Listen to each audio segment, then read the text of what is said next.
திருச்சி புத்தக கண்காட்சியில 7 நாட்கள் வந்து அவரவக்கா மக்கள் கூட்டம் இல்ல. ஆனா இன்னைக்கு பாத்தீங்கன்னா நிறைய மாலை நேரத்துல 8வது நாள் அதுமா நிறைய கல்லூரி மாணவர்கள் வந்து வருகை வந்துட்டே இருக்காங்க. அப்படி நம்ம கூட ஒரு கல்லூரி மாணவி இணைஞ்சிருக்காங்க. நீங்க திருச்சி புத்தக கண்காட்சி வந்திருக்கீங்க. இங்க உங்களுக்கு நீங்க எதிர்பார்த்த புத்தகங்கள் கிடைச்சிச்சா?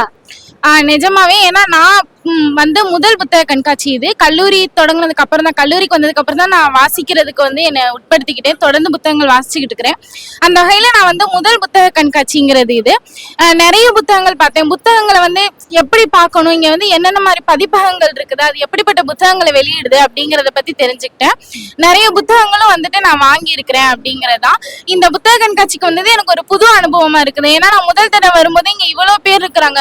வாசிக்கிறது வந்து எனக்கு இப்பதான் பழகி இருக்கு. எனக்கு பிடிச்ச ஒரு விஷயமா இருக்கும்போது என்ன போலவே இங்க புத்தகம் வாசிக்கிறத விரும்புறவங்க இத்தனை பேர் வந்திருக்காங்க அப்படிங்கறது வந்து எனக்கு ரொம்ப மகிழ்ச்சி விட்டதா. தொடர்ந்து நான் வாசிக்கணும்னு என்னைய வந்து உட்படுத்திக்கிறதுல, வாசிக்கணும்னு எனக்கு ஆர்வத்தை அதிகப்படுத்துறதுல இந்த புத்தக கண்காட்சி வந்து சிறப்பா செயல்பட்டு இருக்குது. அப்படிங்க குறிப்பா மாணவர்கள் மத்தியில வந்து பாத்தீங்கன்னா வாசி பழக்கத்தை ஏற்படுத்தணும் அப்படிங்கிற நோக்கத்தினாலதான் அந்த வானம் கலை இலக்கிய மன்றம் மூலமா மாணவர்கள்ட்டையும் குறிப்பா இளைஞர்கள் எல்லாத்து மத்தியிலும் கொண்டு போகணும் அப்படிங்கறதான் நோக்கமா இருந்துச்சு.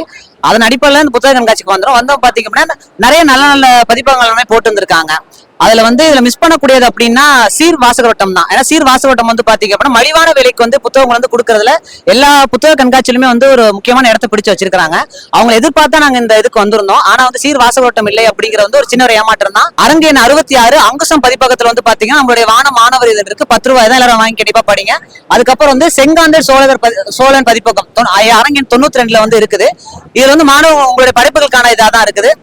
நிறைய புத்தக அறிமுகம் வந்து நம்ம இதுல வந்து கொடுத்துருக்கிறோம். கயிறு போன்ற நல்ல புத்தகங்கள் இருக்குது. கண்டிப்பா வாங்கி படிச்சு பாருங்க. நீங்க வாங்கிட்டு கண்டிப்பா நம்ம இதுல இருந்து வாசி பாருங்க. நன்றி. என் பேர் துளசி. நான் வந்து பாரதிதாசன் பல்கலைக்கழகத்துல 1ஆம் ஆண்டு படிச்சுட்டு இருக்கேன், சமூகவியல் துறை. எல்லாருக்கும் வணக்கம். என்னோட பேர் வந்து ஜிப்சி. வானம் கலை இலக்கிய மன்ற ஒருங்கிணைப்பாளராக இருக்கிறேன்.